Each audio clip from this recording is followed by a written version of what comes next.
So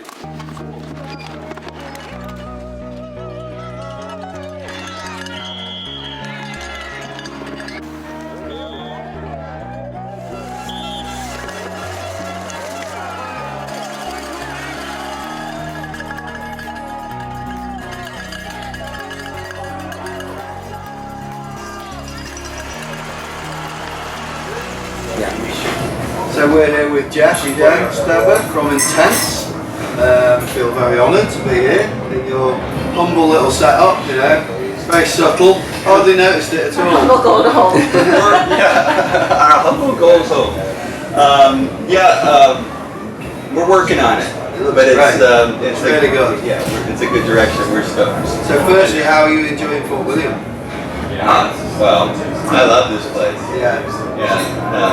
Just the region and the crowds are off the hook. I know on race day, when especially if you're a UK-based rider and they come into the finish line, it's like goosebumps. I just get chills from the magnitude of the. Yeah, we just experienced that when one of our boys come in first in the juniors. It was like he even had I had tears in the eyes. Yeah. Great.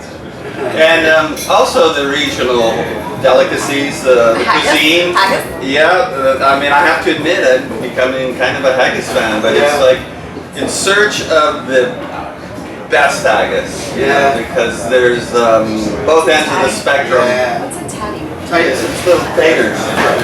Yeah. They go together really well.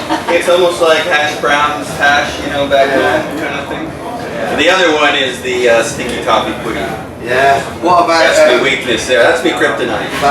Battered Mars bar. Have you tried one of those? I tried. Batter everything here. Yeah, but I gotta have one yet with ice cream though. Oh. We were at dinner with Saddleback the other night. I tried haggis for the first time. Nick Nesterov actually ordered haggis, and Jeff was trying to get a deep fried Mars bar. I was trying to get one, and I think because of a busy weekend, they had imported some of the waitresses, and she didn't speak English. Definitely didn't speak proper Highlands slang. She was, anyway, she had never heard of it. So, I was shocked. So, how are your riders getting on?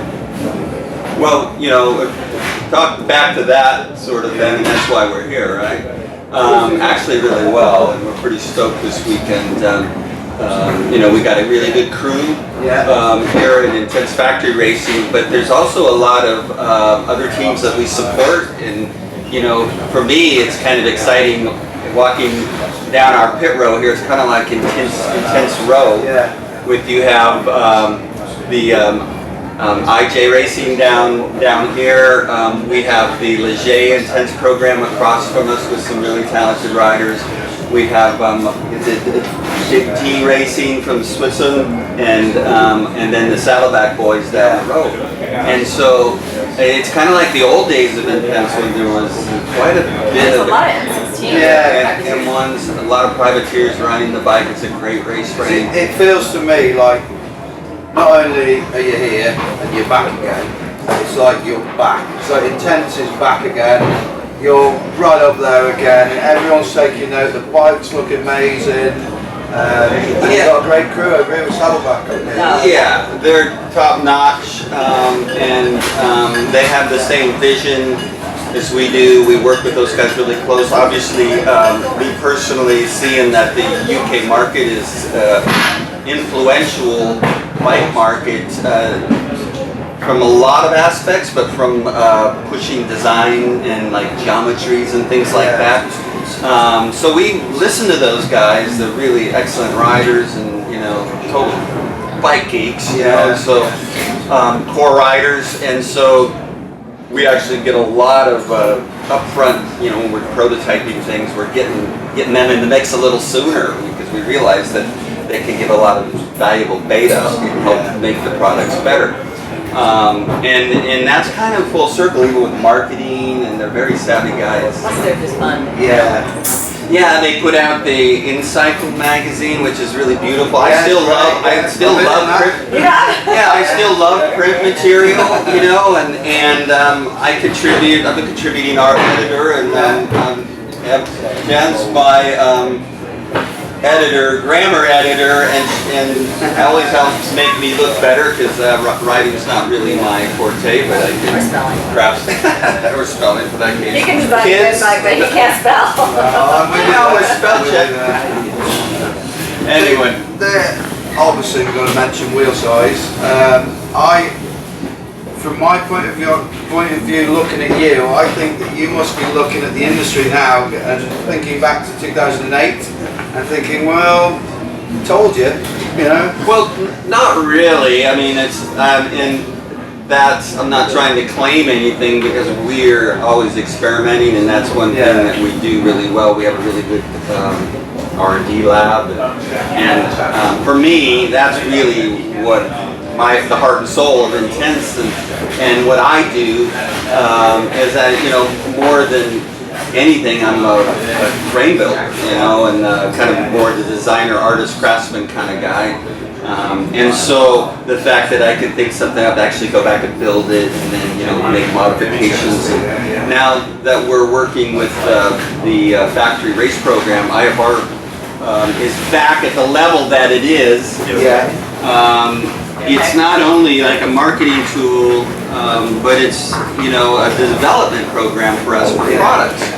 And so, you know, in progressing and getting back out here and see, well, how can we make, you know, the guys go faster? What's the next thing? And so we did experiment with this over the years. I think back in 2009 with the 2951, we made several of those. And some of our guys, J.D. Schwengen, raced that at a lot of the US GRT series and stuff, and really loved that bike. It was a little ahead of its time. The industry wasn't there yet, especially for DH. They were just kind of accepting 2.9ers in general. And so there wasn't the, you know, the proper tires and wheels and forks and things like that. Now we have that. You know, we have proper forks, downhill forks with the right offsets, so we can run the head angles we need, and the bikes don't feel big and heavy, they handle good. So this project we started actually in probably October of 2016, and had made a conscious decision that we were going to push in the next development project for a future DH as a 2.9er. And so the bike is really, these are prototype bikes. The ones that Aviv Lucas and Jack Moyer are racing are both a little different. You know, it was designed from the ground up. It's 29 in mind, so our initial hit list or target list when we started the project was based around a dedicated 2.9er, not something we were gonna like convertible or, you know, just add a rear end on the M16 or something and then put some headsets or something to make the geometry comparable. So when you look at the bike, even the design perimeters, we've moved like the bottom linkage to a concentric around the BP, so it gains us about 1.5 inches of space back there to play with. So we're not restricted in the architecture of the frame, like for chainstay lengths and things like that. And so there's a lot of stuff we thought about ahead of time. You know? Actually, it's hats off to the boys, to both Jack and Dean, for actually being willing to be part of a prototyping process, because, you know, these bikes, although we've done quite a bit of test riding and they feel really confident on them and all, they're probably going to evolve and get better, and they're not at their best point just yet. So it's a little risky for these top riders sometimes to ride prototype bikes when they're like looking for the best results. It can work both ways. Maybe we got something special here and it's already there and it's helping them go faster, or it could be the other way around too, you never know. So hats off to them also. Well, I'd say hats off to you as well, because these sort of things, you have to take a risk, because you've got to guess where the industry's going a little bit, haven't you, and sort of try it out. You were one of the first, really. Yeah, I think it's really great, and there's been some other teams that have, you know, have the same thoughts, which is the right thoughts, because, you know, we're racing against the clock here in World Cup, and you're after every second. You know, the fast guys that are already like podium, consistent podium, top 10, you know, place guys, they're going to go fast on whatever they ride, regardless. You know, they're already there. I think, you know, we have a little bit of a unique situation. We got guys like Jack, who's consistently like just maybe 5 seconds back from being on the podium and into that next thing, and so he's chasing after those extra seconds any way he can get it. He's kind of a natural for a 29er, just his riding style and his body makeup, and he loves, like, his training bikes are all 29ers, trail bikes, and you know, he also you know, started out, he does the EWS Enduro World, you know, Enduro series whenever he can, so he made it to the first 2, and after the first 2 he was actually in 4th place in points overall, so he's, you know, he's a strong rider also. So really good candidate for this project.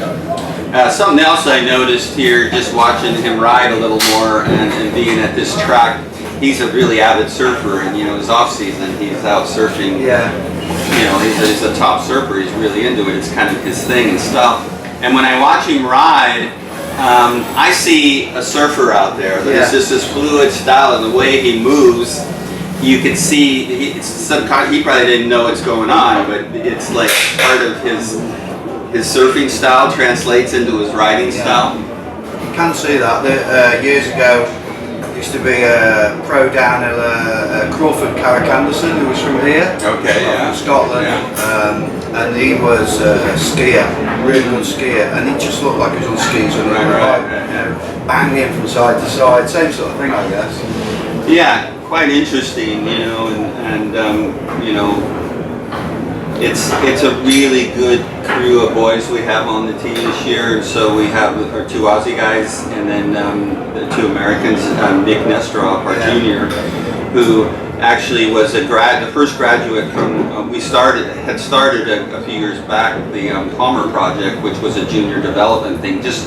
to help initially see, you know, intense factory racing, as we knew we had plans to grow it. So Nick was actually the first graduate from that program that came on to the factory team. And Charlie, you know, we've known him, he's known the boys, you know, local racer, top racer, and just all around great guy, trains hard, mad moto skills, that sort of thing. And, you know, so it was kind of a natural fit. The 2 last World Cups in Andorra, and then Worlds at Val di Sole. Charlie, you know, pulled off like first racing in Europe with 2/14ths of both of those, and it was pretty impressive.